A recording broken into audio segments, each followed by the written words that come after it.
अगर तुम इंटेलिजेंट हो तो इस सवाल का जवाब देकर दिखाओ। ऐसा कौन सा चीज है जो पानी पर गिरने पर भी गीला नहीं होता और उसे हम देख तो सकते हैं लेकिन छू नहीं सकते?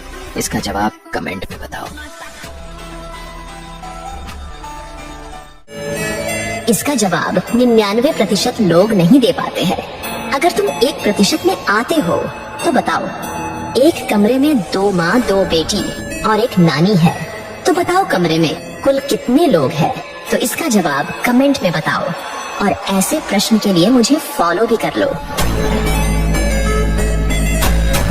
तुम्हें लगता है कि तुम बहुत स्मार्ट हो तो इस पहेली से खुद को साबित करो। तो बताओ, एक मंदिर में 10 दीपक जल रहे थे, हवा से 3 बुझ गए, तो बताओ अब कितने दीपक बचे? इसका जवाब कमेंट में बताओ।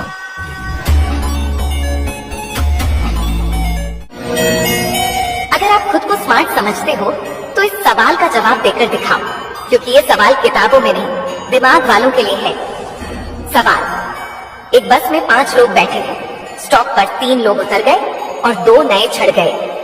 अब बताओ बस में कितने लोग खड़े हैं? ध्यान रहे, सवाल सुनने में सिंपल है पर इसका जवाब सिर्फ समझदारों को आता है। और हाँ, दिमाग को तेज करने के लिए फॉलो करें। बात को ध्यान से सुनना मेरे दोस्त। पहले कपड़े सस्ते मिलते थे मगर जिस्मों को पूरा ढक लेते थे। अब कपड़े जितने महंगे हो गए हैं, जिस्म उतने नंगे होने लगे हैं। नंबर 2, जिंदगी में 2 लोगों का बहुत ज्यादा ख्याल रखना।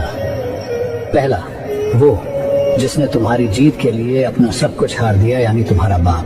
दूसरा, वो जिसकी दुआओं से तुम हर जंग जीत गए, यानी तुम्हारी माँ। नंबर 3, एक उंगली जो मुश्किल वक्त में तुम्हारे आंसू पहुँचती है, वो उन 10 उंगलियों से बेहतर है जो तुम्हारी कामयाबी पर ताली बजाती है। नंबर 4, हम ऐसे वक्त में जी रहे हैं जहाँ ड्रामा देखकर लोग रोते हैं और हकीकत सामने देखकर कहते हैं ये सब ड्रामा है। बातों से सहमत हो तो कमेंट में यश लिखो, और हाँ, मुझे एक दोस्त समझकर फॉलो कर लो। जिंदगी में बहुत आगे ले जाऊंगा। एक दिन तुम टपक गए तो फेसबुक पर RIP लिखने वालों में से आधे लोग तुम्हें पहचानते भी नहीं होंगे। इंस्टाग्राम स्टोरी में तुम्हारी फोटो लगाने वाले उसी रात पार्टी में जाएंगे। जो लोग तुम्हारे जाने पर रोएंगे वो भी कुछ महीनों में तुम्हें भूल जाएंगे। सच कड़वा है लेकिन यही जिंदगी है। तो क्यों ना अभी जीते जी ऐसा कुछ करो कि जब तुम जाओ तो सिर्फ लोग तुम्हें याद ही ना करें बल्कि तुम्हारे काम से सीखें भी। फालतू चीजों में वक्त मत गंवाओ, अपना नाम बनाने पर काम करो। जिसने मुझे फॉलो किया है उसका दिल से शुक्रिया, और जो करने की सोच रहा है मुझे फॉलो करके अपना यार बना लो। जिंदगी में तुम्हें हमेशा सही राह दिखाऊंगा। पैसा कमाना जरूरी है मेरे दोस्त, क्योंकि 18 साल की उम्र के बाद लड़के अच्छे या बुरे नहीं, अमीर और गरीब होते हैं। माइंड कंट्रोल करना सीखो। पहला, कोई आपको पसंद नहीं करता तो ऐसे दिखाओ जैसे आपको उसकी जरूरत ही नहीं। नंबर 2, कोई आपका मजाक उड़ाए तो शांत रहो और मुस्कुराओ, मूर्ख वहीं लगेगा। नंबर 3, अपनी गलतियों पर ज्यादा ध्यान मत दो, उनसे सीखो।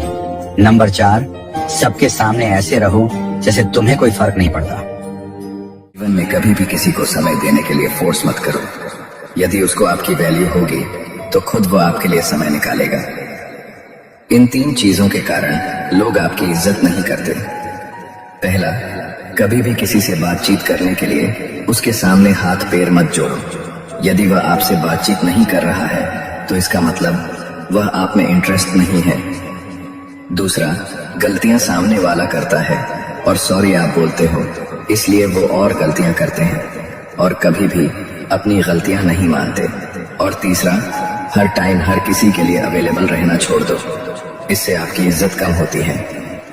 किसी से रिश्ता जोड़ना हो या फिर तोड़ना हो तो जल्दबाजी न करें, थोड़ा और समय दें ताकि बाद में पछताना न पड़े।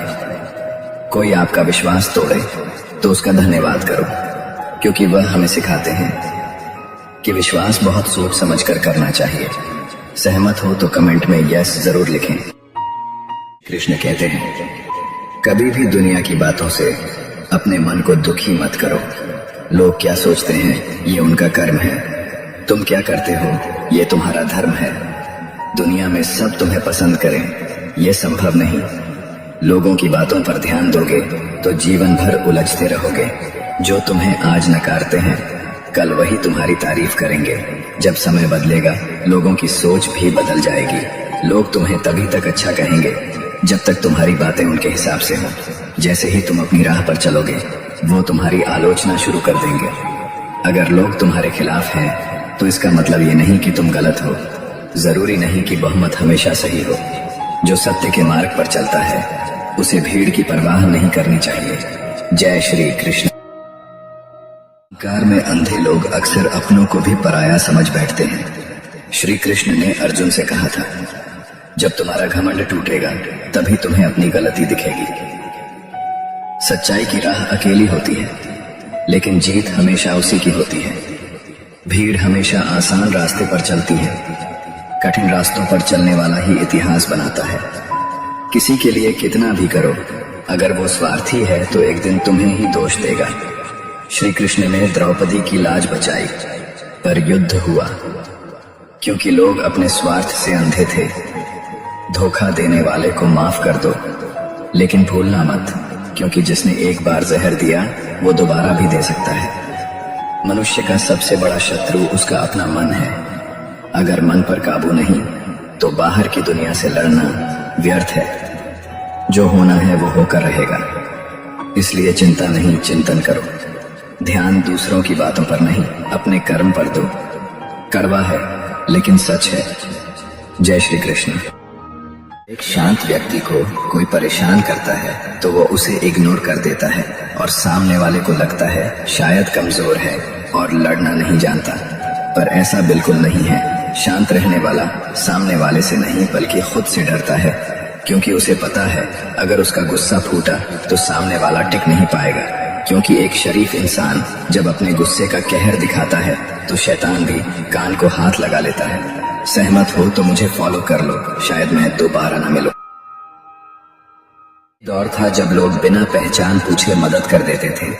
कोई भूखा दिखा तो रोटी मिलती थी, कोई थका हुआ दिखा तो पानी। अब लोग वीडियो बनाते हैं, मदद नहीं। एक सड़क हादसा होता है और लोग कैमरा लेकर खड़े हो जाते हैं। इंसान तड़पता रहता है और हम लाइक्स गिनते रहते हैं। हमने तरक्की तो बहुत की, मोबाइल, इंटरनेट, आर्टिफिशियल इंटेलिजेंस, लेकिन दिल से गरीब होते चले गए। आज अगर कोई बेसहारा इंसान आपके दरवाजे पर आकर खाना मांगे तो हम शक की नजर से देखते हैं, डरते हैं कहीं धोखा ना हो, क्योंकि हम इतने झूठ देख चुके हैं कि अब सच्चाई पर भरोसा नहीं होता। हम धर्म के नाम पर लड़ते हैं, जाति के नाम पर बांटते हैं, लेकिन ये भूल जाते हैं कि सामने वाला भी इंसान है। इंसान बनना आसान है, इंसानियत निभाना मुश्किल।